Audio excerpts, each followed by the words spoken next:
मना रहे हैं। हम सबका सौभाग्य ये भी है कि हम इस विद्यालय प्रांगण में खड़े होकर इस जन्म जयंती को मना रहे हैं। विचार करके देखें कि ये जो जन्म जयंती है हम वास्तविक रूप से मना पा रहे हैं। आंखें बंद करके स्वयं से पूछिए कि वास्तव में क्या हम स्वामी विवेकानंद जी की जन्म जयंती मना रहे हैं। इन्होंने कहा था, जीवन का रास्ता हमें बना बनाया नहीं मिलता है। ये बना बनाया मार्ग नहीं है। हमें अपने जीवन का रास्ता स्वयं बनाना पड़ेगा और उस रास्ते को बनाने के लिए हमें संघर्ष करना पड़ेगा। संघर्ष की जिस वेदी पे चढ़ के इतना आज प्रसिद्धि को प्राप्त हुए हैं, हमारा भारत नहीं संपूर्ण विश्व आज इनकी जन्म जयंती को बड़े हर्षोल्लास के साथ मनाता है।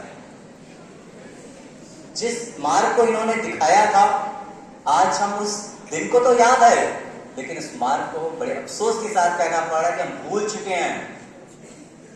जिस ब्रह्मचर्य का इन्होंने पालन करके संपूर्ण विश्व में एक भारत की अलग जगाई थी, आज हमें अफसोस के साथ कहना पड़ रहा है, उस बातों को हम भूल चुके हैं। हम उनके जन्म जयंती को मना नहीं रहे हैं, हम शायद उनकी अवहेलना कर रहे हैं। आज ऐसा परम देशभक्त, ऐसा परम शिष्य जिसका जीवन समर्पित था देश के लिए, जिसका जीवन समर्पित था अपने गुरु के लिए, क्या आज हम वास्तविक 1% भी अपने जीवन को अपने देश के लिए समर्पित महसूस कर पा रहे हैं? क्या हम ये जान पा रहे हैं कि हमारे गुरु के प्रति हमारा क्या लक्ष्य है, क्या हमारा समर्पण है हमारे देश के लिए, समाज के लिए? हम स्वयं के लिए नहीं समर्पित हैं। आज तो बड़े फक्र के साथ कहना पड़ता है कि हम भारत जैसे महान देश में जन्मे हैं, जहां पर युवा सर्वाधिक हैं। लेकिन अफसोस इस बात का होता है, हमारे युवा उस बुजुर्ग से भी बेकार हैं, जो शायद बुजुर्ग बहुत अच्छे हैं हमारे सामने, क्योंकि उनको काम करने की एक शक्ति है। इन सब में प्रेरणा स्रोत हमारे नरेंद्र दामोदर दास मोदी जी, भारत के प्रधानमंत्री, यशस्वी प्रधानमंत्री अगर हम कहें तो इसमें कोई अतिशयोक्ति नहीं होगी। लेकिन हम युवा अपने आप को कह सकते हैं, स्वयं के हृदय पे हाथ रख के पूछिए अपने आप से कि हम क्या युवा हैं? नहीं, आवाज यही आएगी। आप दूसरों के सामने बड़ी बड़ी डींगे मार सकते हैं, हम ये हैं, हम वो हैं, हम ऐसा है, हम वैसा है, लेकिन स्वयं से पूछ के हम क्या हैं, आपको अपनी वैल्यूज पता चलेगी।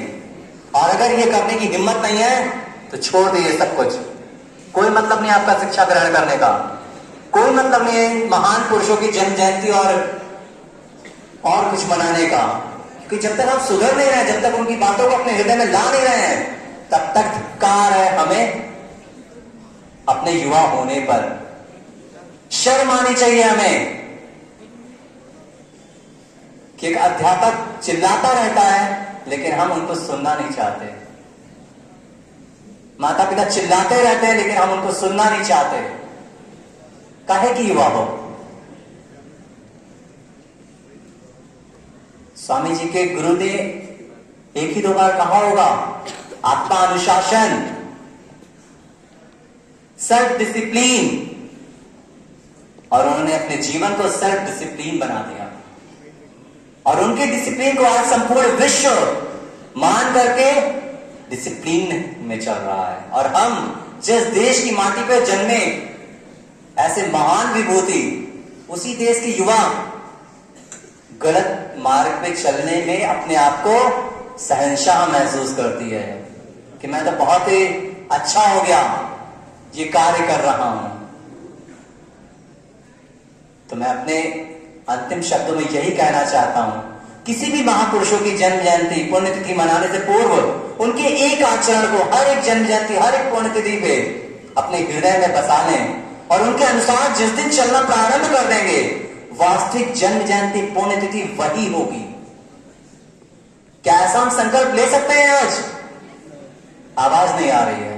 क्या ऐसा संकल्प ले सकते हैं? क्योंकि उनका एक चरित्र अपने जीवन में उतार लें, सिर्फ ज्यादा नहीं।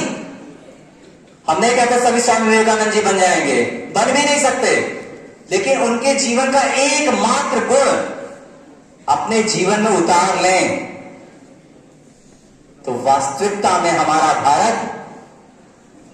भारत बन जाएगा।